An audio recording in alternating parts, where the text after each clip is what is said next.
લોકો સિંહના દર્શન માટે ગીર જાય છે, પરંતુ કચ્છમાં પણ હવે લેપર્ડ સફારી દર્શનનું આયોજન કરવામાં આવી રહ્યું છે।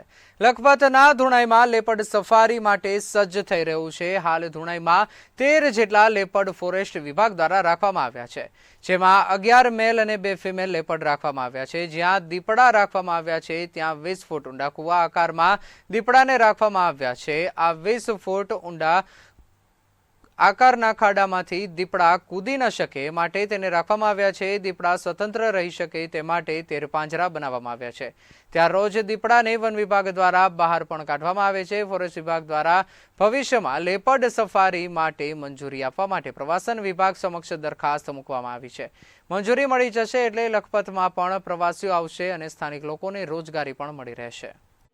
નમસ્કાર।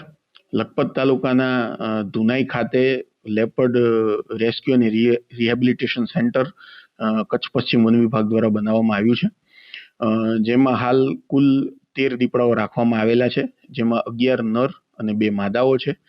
આ દીપડાઓ હ્યુમન એનિમલ કોન્ફ્લિક્ટમાં સંકળાયેલા છે, એટલા માટે એમને રાખવામાં આવ્યા છે। દીપડાઓ સાસણ, જામવાળા અને પાવાગઢ રેસ્ક્યુ સેન્ટરથી લાવવામાં આવ્યા છે।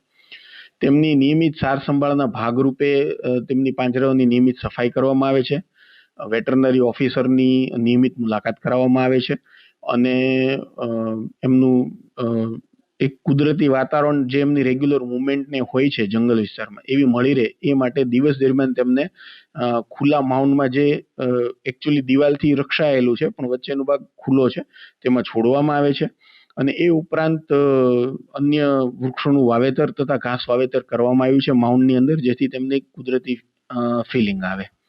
અને અમે એવી આશા સેવી રહ્યા છીએ કે ભવિષ્યમાં જ્યારે આ મોટા પાયે આખો સફારી પાર્ક જો ડેવલપ થશે તો સ્થાનિક સ્તરે રોજગારીનું સર્જન થશે।